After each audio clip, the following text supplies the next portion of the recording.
Hello anime army, welcome back another video. आप देख रहे हैं एनिमे फंक्शन।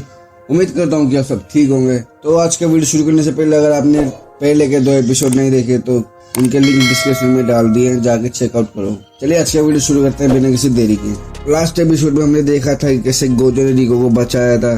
तभी रिको के फोन पर एक मैसेज आता है, वो चेकआउट करती है तो उसको हमें दिखाया जाता है कि कुरुई का किसी ने किडनैप कर लिया है। अब आगे एपिसोड के शुरू में हमें फ्लैशबैक दिखाया जाता है जहां कुरोई गेतो से बोलते कि आप जल्द से जल्द रिको के पास जाओ क्योंकि आप मुझसे ज्यादा फास्ट हो। तो गेतो भी ऐसा ही करता है, लेकिन उसको बाद में रिग्रेट होता है। वो इनसे माफी मांग रहा होता है कि मुझे ऐसा नहीं करना, आई एम सॉरी, मुझे कुरोई को अकेला नहीं छोड़ना चाहिए था। मुझे नहीं लगा था कि दुश्मन कुरोई को भी इम्पोर्टेंट समझेंगे। तभी गोजो बोलता है कि अब वो हमें कुरोई के जरिए ब्लैकमेल करेंगे। शायद वो एक्सचेंज की डिमांड करेंगे कि रिको के बदले कुरोई, या फिर ये भी कि अगर हमने रिको को नहीं मारा तो वो कुरोई को मार देंगे। लेकिन अभी भी हम जीत सकते हैं क्योंकि रिको हमारे पास है। गोजो बोलता है कि अब मैं रिको को जुजुत्सु हाई लेके जा रहा हूँ और उसके बाद शोको या किसी और लड़की का उसका बॉडी डबल बना कर लेके चलेंगे। तो रिको बोलते कि मैं भी तुम लोगों के साथ चलूंगी, मुझे अभी भी तुम पे भरोसा नहीं है। तो गोजो बोलता ही तुम पागल हो गई हो क्या, क्या बकवास कर रही हो अभी। फिर रिको रोने लगती है और बोलती है कि मैंने अभी तक उसको गुड बाय भी नहीं बोला और मैं मास्टर टेंगन से मर्ज होने से पहले लास्ट टाइम उससे मिलना चाहती हूँ। तो गोजो बोलता है कि ठीक है, हम तुम अपने साथ ले जाने के लिए तैयार हैं, लेकिन अगर तुम्हें अपने साथ रखने से कुरुई के बचने के चांसेस कम होते हैं तो तुम्हें वापस जुजुत्सु हाई जाना होगा। और हाँ, एक और बात, तुम्हारे अंदर किसी भी चीज का डर नहीं होना चाहिए। दूसरी तरफ हमें दिखाया जाता है एक बीच का सीन जहाँ पे ये सब मजे कर रहे होते हैं और इनके साथ रिको की केयर टेकर कुरोई भी साथ में होती है। तभी हमें फ्लैशबैक दिखाया जाता है जहाँ पे गोजो और गेतो ने कैसे कुरोई को बचाया था। भले इसके लिए उनको ओकिनावा आना पड़ा और वो भी फ्लाइट से। कुरोई बोलती कि तुम्हारे ऊपर कहीं अटैक वगैरह तो नहीं हुआ प्लेन के अंदर।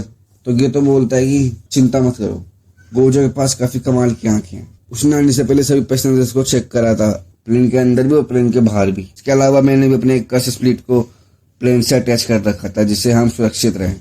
ये तो यही सोचता है कि किडनैपर्स ने इनको ओकिनावा में क्यों बुलाया है, जिस पर कुरोई बोलती शायद उनका टाइम वेस्ट करने के लिए, क्योंकि कल शाम को रिको का टेंजन से मर्ज होने वाली है। कुरोई को ये भी डर था कि जब वो वापस जाएंगे तब कहीं एयरपोर्ट पर उन पर हमला ना हो जाए। इस पर ये तो बताता है कि उन्होंने ऑलरेडी 2 सोल्जर को वहां पर बुला के रखा है। ये सोल्जर फर्स्ट ईयर के नानामी और हाइबारा थे और यही तो हाइबारा तो काफी एक्साइटेड होता है इस मिशन के लिए और वो इधर गेतो के सामने अपनी स्किल्स का शो ऑफ करना चाहता है। फिर हम देखते हैं ये सब बीच पर मजे कर रहे होते हैं।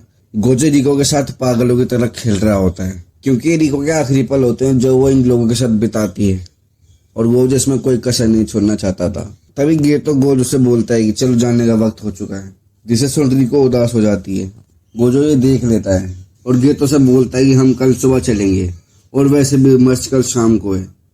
गोजो आगे बोलता है कि ओकिनावा में टोक्यो से कम केसेस है तो हमारे ऊपर इतनी मुसीबत नहीं आएगी। तो गेतो बोलता है, हे गोजो, तुमने कल से अभी तक अपनी टेक्निक को रिलीज नहीं किया है और तुम रात को सोते भी नहीं हो, जिससे तुम्हारे शरीर पर बुरा असर पड़ेगा। तो गोजो बोलता है कि मैं एकदम ठीक हूँ और वैसे भी तुम भी तो मेरे साथ ही हो, फिर क्या बात की टेंशन है। और ये बात ये सब टेक्स्ट करके हाइबारा को बता देते हैं कि वो एक दिन और रुकने वाले, जिस पर नानामी को अच्छा नहीं लगता। फिर सीन चेंज होता है, हम देखते हैं और इसके बाद ही काफी जगहों पर घूमते हैं और ये रात को एक्वेरियम देखने भी जाते हैं जहाँ पर बहुत सारी मछलियां होती है, जिसे देखने के बाद रिको को काफी अच्छा लगता है। अगले दिन ही टोक्यो वापस आ जाते हैं और जुजुत्सु हाई के अंदर एंटर मारते हैं जहाँ पर एक बैरियर बना होता है। इसलिए गोजो अपनी इन्फिनिटी बंद कर देता है क्योंकि वह काफी थक चुका होता है। और तभी कुछ ऐसा होता है जिसकी इन सब ने कल्पना भी नहीं करी थी। गोजो की पीठ पर किसी ने हमला कर दिया होता है, जिसे देखने के बाद गेतो समझ नहीं पाता ही क्या हो गया। गोजो देखता है कि उसकी पीठ पर किसी ने तलवार घुसेड़ दी है और वो और कोई नहीं, टोजी फुशिक्रो होता है। गोजो पीछे मुड़कर बोलता है कि हम पहले मिल चुके हैं, जिस पर टोजी बोलता है चिंता मत करो, मुझे भी लोगों के नाम याद नहीं रहते हैं। हमें फ्लैशबैक दिखाया जाता है जहाँ टोजी गोजो के क्लेन गया था जब उसे पता चला था कि एक ऐसा बच्चा पैदा हुआ है जिसके पास 6 आइज है और गोजो ने पीछे मुड़कर टोजी को देखा था। ये पहली और आखिरी बार था जब किसी ने टोजी को अपने पीछे महसूस किया हो। इसलिए टोजी ने गोजो को काफी थका दिया था, जिससे उसके सेंसर कमजोर हो जाए, जिससे उसको हमला करने में आसानी हो। और होता भी यूं ही है। तभी गोजो टोजी को हवा में उड़ा देता है और गेतो भी अपने एक स्प्लिट से टोजी पर हमला करता है। इसके बाद वो गोजो के पास जाता है तो गोजो बोलता है कि मैं ठीक हूँ और मुझे कोई अंदरूनी चोट नहीं लगी, तुम रिको को मास्टर टेंजन के पास लेके जाओ और इस बंदे से मैं निपटता हूँ। इसके बाद ये तो रिको और कुरोई को लेके वहां से चला जाता है। तभी टोजी उस कर्स को चीरता हुआ निकलता है और उसके पास एक बड़ी सी तलवार भी होती है और इसके अलावा उसके कंधे पर एक कर्स स्प्लिट भी होती है। अंदर से वो अलग अलग हथियार निकालता है। टोजी देखता है कि रिको यहाँ नहीं है और वो बोलता है मुझे लगा था कि तुम एक ही बार में मर जाओगे। तो गोजो बोलता है कि रिको के ऊपर लगाया गया इनाम हट चुका है बेवकूफ। तो टोजी बोलता है क्योंकि मैंने ही वो बाउंड्री हटवाई थी बेवकूफ। तभी गोजो अपनी टेक्निक से टोजी पर हमला करता है, जिससे वो बड़ी आसानी से डॉज कर लेता है और वो अपनी ब्लेड को उस कर्स को खिला देता है। और गोजो ये समझ जाता है कि उसके पास 0 का एनर्जी है, जिससे वो उसको ट्रेस नहीं कर सकता।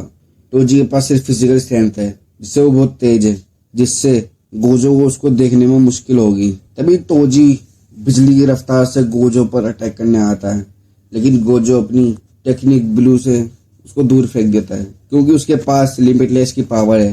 गोजो ये कहता है कि ये तो काफी कमाल की बात है कि तुम्हें मेरी कर्स टेक्निक के बारे में पता है। वो जो तुम्हारा कर्स टूल है वो तो काफी कमाल का है, लेकिन अब मैं उसको अपने करीब नहीं आने दूंगा। वो देखता है कि टोजी यहाँ से गायब हो चुका है और वो देखता है कि टोजी बहुत तेजी से ट्रेवल कर रहा है। गोजो ये कहता है कि उसके पास कोई कर्स एनर्जी नहीं है, जिससे मैं उसको ट्रेस नहीं कर पा रहा, इसलिए मुझे उसके गले में जो कर्स है उसको ट्रेस करना होगा। इसलिए गोजो अपनी टेक्निक ब्लू का यूज करके अपने आसपास का एरिया साफ कर देता है, जिससे टोजी कहीं छुप न सके और उस पर कोई सरप्राइज अटैक ना हो पाए। तभी पीछे से बहुत सारे कर्स स्प्लिट आते हैं, जो कि फ्लाई हेड्स होते हैं, जो एक बिल्कुल मक्खियों की तरह होते हैं। गोजो को लगता है कि ये सब भी उस कर्स के पेट में से निकले हैं, जो टोजी के कंधे पर है। तभी गोजो अपनी टेक्निक ब्लू का यूज करने का सोचता है, लेकिन उसको याद आता है कि कहीं टोजी रिको को तो मारने नहीं चला गया। जैसे गोजो को ध्यान भटकता है, तभी टोजी पीछे से आता है और वो अटैक के लिए रेडी होता है। टोजी मन में यही बोलता है कि भले ही तुम्हारी 6 आइज मेरा पता लगा सकती है, लेकिन इस स्पेशल ग्रेड टूल के अंदर मौजूद कर्स टेक्निक का पता नहीं लगा सकती। और वो गोजो की इन्फिनिटी का बैरियर भी तोड़ देता है और सीधा उसके गले पर वार करता है, लेकिन इससे भी उसका मन नहीं भरता और वो उसको चीरता हुआ चला जाता है। इसके बाद वो उसके पैरों पर भी हमला करता है, जिससे गोजो अधमरा होकर लगभग मर ही जाता है और वो नीचे गिर जाता है। और ये देख टोजी काफी खुश हो रहा होता है। तभी सीन चेंज होता है और हमें दिखाया जाता है गेतो और कुरोई और रिको जुजुत्सु हाई के सबसे निचले वाले हिस्से में आ जाते हैं। यहीं कुरोई रिको को आखिरी बार गुड बाय बोलती है और दोनों एक दूसरे को गले लगाकर रोते हैं। फिर गेतो रिको को लेकर टॉम ऑफ द स्टार के मेन हॉल में ले जाता है। वो रिको को बताता है कि मास्टर टेंजन कहाँ पर है और ये भी उनके आसपास एक बैरियर होता है, जिसके अंदर वही लोग जा सकते हैं जिनको उन्होंने खुद इनवाइट किया हो, यानी रिको उनके पास जा सकती है जहाँ इनका मास्टर टेंजन से मर्ज होगा, या तो हम वापस अपने घर जा सकते हैं। ये सुन रिको काफी चौंक जाती है, क्योंकि उसको नहीं लगा था कि उसके पास वापस जाने का भी कोई ऑप्शन है, क्योंकि यागा ने इनको बताया था कि यह मर्ज उस लड़की की जान लेने के बराबर ही है। और वैसे भी तुमसे मिलने से पहले मैंने और गोजो ने ये बात कर ली थी कि अगर तुमने मर्ज करने से मना कर दिया तो हम इस मिशन को कैंसिल कर देंगे, चाहे फिर उन्हें मास्टर टेंजन से ही लड़ना क्यों ना पड़े। और ये तो बोलता है कि वो दोनों सबसे ज्यादा पावरफुल है और तुम्हारे फ्यूचर की गारंटी हम देते हैं। अब फैसला रिको को करना है कि उसको वापस घर जाना है या नहीं। रिको बताती है कि उसको शुरू से ही सबसे अलग माना जाता था और वो बहुत खास है, इसलिए उसने ज्यादातर लाइफ अलोन ही बिताई है। यहाँ तक कि उसके माँ बाप भी मर चुके थे, इसलिए उसको लगता था कि उसके होने या ना होने से किसी को कोई फर्क नहीं पड़ता। लेकिन जब रिको ने अपने दोस्तों और इन लोगों के साथ टाइम स्पेंड किया तो उसमें जीने की चाह जाग गई। रिको फिर रोते हुए बोलती है कि वो और जीना चाहती है और उन सबके साथ और जगहों पर घूमना चाहती है। फिर ये तो अपना हाथ आगे बढ़ाता है और बोलता है कि चलो घर चलते हैं। रिको भी मान जाती है और वो भी अपना हाथ आगे बढ़ाती है, लेकिन तभी उसके सर पर एक गोली आकर लगती है, जिससे उसकी वहीं मौत हो जाती है। जिसे देख ये तो सोच में पड़ जाता है और तभी टोजी बोलता है चलो काम पूरा हुआ। ये तो बोलता है कि तुम यहाँ तक कैसे पहुंचे। टोजी बोलता है कि सातोरू गोजो ने मुझे रोकने की कोशिश करी तो मैंने उसको मार डाला, जिसे सुन गीतो को काफी गुस्सा आता है और वो अपने सबसे पावरफुल कर्सेस को बाहर निकालता है और बोलता है कि तो अब मरो। इसी के साथ ये एपिसोड यहीं खत्म हो जाता है। आपको अगर ये एपिसोड अच्छा लगा तो कमेंट में जरूर बताएं। वीडियो अच्छी लगी तो लाइक करें, सब्सक्राइब करें, क्योंकि मुझे तो अब तक का फेवरेट एपिसोड यही लगा। अब हमें नहीं पता कि आगे क्या होने वाला है, क्या गोजो सच में मर चुका है, वो तो आगे वाले एपिसोड में पता चलेगा। तब तक के लिए बने रहें, चलता हूँ, फिर मिलेंगे अगले वीडियो में।